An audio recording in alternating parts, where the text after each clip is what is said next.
Hello guys, welcome back to my channel.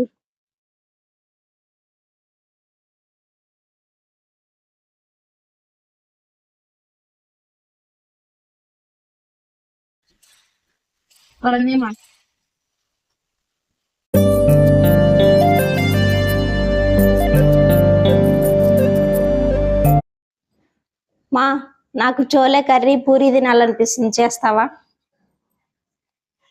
మనకి shops లో కాబూలి శనగలని దొరుకుతాయి. ఈ కర్రీకి కాబూలి శనగలు అయితేనే మనకి టేస్ట్ బాగా వస్తుంది. ముందుగా ఒక రోజు నైట్ ముందే మనం నానబెట్టుకొని పెట్టుకోవాలి. నెక్స్ట్ డే ఈ కర్రీ అయితే చేసుకోవాలి మనము. ఆ కాబూలి శనగలు తీసుకున్న తర్వాత నైట్ అంతా నానబెట్టింటాం కదండి, దాంతో పాటు ఇలాగే ఒక 2 చిన్న సైజ్ ఆలూస్ తీసుకొని, అదే పొటాటో దాన్ని తీసుకొని ఇలా వీడియోలో చూపించినలాగా కట్ చేసి పెట్టుకోవాలి. ఈ రెండిట్లని నీట్ గా వాష్ చేసుకొని మనమైతే కుక్కర్ లో పెట్టుకొని విజిల్స్ అయితే పెట్టుకోవాలి. నీట్ గా అయితే వాష్ చేసుకోండి. ఇలా వాష్ చేసిన తర్వాత మనం కుక్కర్ లో అయితే వేసుకోవాలి. ఆ రెండిటిని కలిపేసి వాటర్ ఎన్ని వేసుకోవాలంటే అవి మునిగేంత వరకు వేసుకోండి. వాటర్ ఎక్కువ వేసుకోవద్దండి. ఇలా వేసుకున్న తర్వాత వాటర్ పోసేసుకొని మనం మూత అయితే పెట్టుకోవాలి. కింద స్టవ్ వెలిగించండి. మళ్ళీ మర్చిపోయారు, నేను చెప్పలేదు వీడియోలో అనేసి. మనకి విజిల్స్ వచ్చేలోపు ఒక పెద్ద సైజ్ ఆనియన్ అయితే తీసుకోండి, లేదా చిన్నగా ఉంటే 2 ఆనియన్స్ తీసుకోండి. అలాగే 2 టమాటాలు కూడా తీసుకోండి. రెండింటిని కలిపేసి ఇలా వీడియోలో చూపించేలాగా చిన్నగా అయితే కట్ చేసుకోండి. బారుగా కట్ చేస్తే మనకి అంత బాగుండదు కర్రీలోకి. ఇలా చిన్నగా మీడియం గా కట్ చేసుకోండి. మీరు ఇలాంటి కర్రీ ఇంతకుముందు ఎప్పుడైనా ట్రై చేశారా? ట్రై చేస్తుంటే నాకు కామెంట్ లో కామెంట్ చేయండి. విజిల్స్ ఎన్ని పెట్టుకోవాలంటే మనము 8 to 9 విజిల్స్ వస్తే సరిపోతాయండి. అంటే మరి చాలా ముద్దగా అయిపోతాయి. 8 to 9 అయితే సరిపోతాయి. తర్వాత స్టవ్ అయితే ఆన్ చేసుకొని ఒక చిన్న బాలలాగా ఇలా పెట్టుకోవాలి. దాంట్లో తగినంత నూనె అయితే పోసుకోండి. నూనె పోసుకున్న తర్వాత మనకి ఆయిల్ వేడేంత వరకు అలాగే పెట్టండి.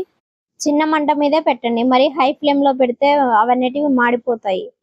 చిన్న మంట పెట్టిన తర్వాత అది కొద్దిగా వేడైన తర్వాత గోరువెచ్చగా దాంట్లోకి తాలింపు గింజలన్నీ వేసేయండి. ఆ తాలింపు గింజలు కూడా బాగా కొంచెం రెడ్ గా అయ్యేంత వరకు అలాగే పెట్టండి. అవన్నిటివి వేడైన తర్వాత దాంట్లో కొద్దిగా కరివేపాకు అయితే వేసుకోండి మీరు.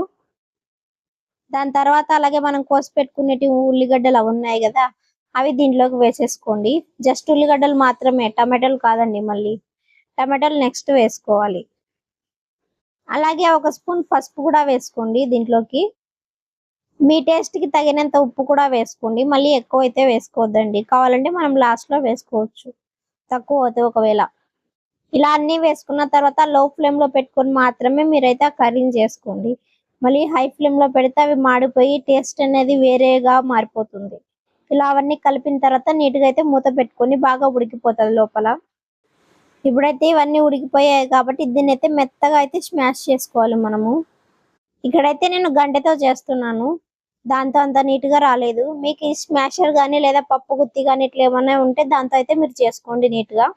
దాంతో నీట్ గా వచ్చేస్తుంది, తొందరగా కూడా అయిపోతుంది మనకి. ఇలా చేసుకున్న తర్వాత సపరేట్ అయితే పెట్టుకోండి. తర్వాత మనం యాడ్ చేయడానికి అప్పుడు యూజ్ అవుతుంది. దాని తర్వాత కోసి పెట్టుకున్న మనకి టమాటోస్ ఉన్నాయి కదా, అవైతే వేసేసుకోండి. అవి వేసుకున్న తర్వాత నెక్స్ట్ అయితే అల్లం వెల్లుల్లి పేస్ట్ చేసుకొని అదైతే వేసుకోండి. ఆ పేస్ట్ వేసినాక నీట్ గా అయితే కలుపుకోండి. దాని తర్వాత 2 టేబుల్ స్పూన్ కారం అయితే వేసుకోండి. మాకు సరిపడంతా మేము వేసుకున్నాము. మీకు కావాలంటే ఒకవేళ మీరు ఎక్కువ వేసుకోండి. ఆ 2 వేసుకున్న తర్వాత నీట్ గా అయితే కలపండి. దాని తర్వాత కొద్దిగా ధనియాల పౌడర్ అయితే మీరు మిక్స్ చేసుకోండి దాంట్లో. మేమైతే ఇవన్నీ ఇంట్లో ప్రిపేర్ చేసుకొని మాత్రమే వేస్తున్నాము, ఎందుకంటే అప్పుడైతేనే టేస్ట్ మనకి బాగా వస్తుంది. దాని తర్వాత కొద్దిగా అయితే గరం మసాలా వేసుకోవాలి. ఈ గరం మసాలా అనేది ఆ కర్రీకి అనేది ఒక మంచి ఫ్లేవర్ ని ఇస్తుంది. కావాలంటే ఒకవేళ మీ దగ్గర చాట్ మసాలా ఉంటే కూడా అది కూడా వేసుకోవచ్చు. మా దగ్గర అవైలబుల్ లేదు కాబట్టి మేమైతే వేసుకోలేదు. మనకైతే ఆ శనగలు ఆలు వేసుకొని మిక్స్ చేసుకున్నాం కదా మెత్తగా అయితే, ఆ మిశ్రమాన్ని మనమైతే దీంట్లో వేసుకోవాలి. ఈ రెండిట్లని నీట్ గా అయితే కలుపుకొని పెట్టుకోవాలి మనము. మాకైతే సాల్ట్ కొద్దిగా తక్కువ అనిపించింది, అందుకే మళ్ళీ వేసుకుంటున్నాము. మీరైతే వేసుకోవద్దండి, ఒకవేళ మీకు సరిపోకపోతే మాత్రమే వేసుకోండి మీరైతే. మనకి కర్రీ అనేది ఇలా కొద్దిగా వాటర్ లాగా ఉండాలి, మరి గట్టిగా ఉంటే అంత టేస్ట్ బాగుండదు. ఇలా లైట్ గా వాటర్ కన్సిస్టెన్సీలో ఉంటే బాగుంటది. లాస్ట్ లో అయితే మనం కసూరి మేతి వేసుకోవాలి. ఇది అనేది కూడా మనకి స్మోకీ ఫ్లేవర్ ఇస్తుంది. ఇలా కర్రీ అయిన తర్వాత మనకి పైన అయితే ఆయిల్ ఆయిలీగా వస్తుంది. అప్పుడే మనకి కర్రీ అయినట్టు ఒక సింబల్ అనేసి.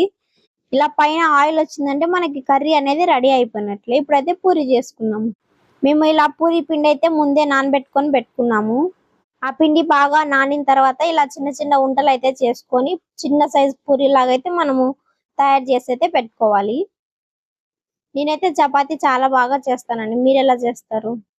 నాకు చపాతీ ఇలా నీట్ గా తిక్కడం అంటే బాగొచ్చు.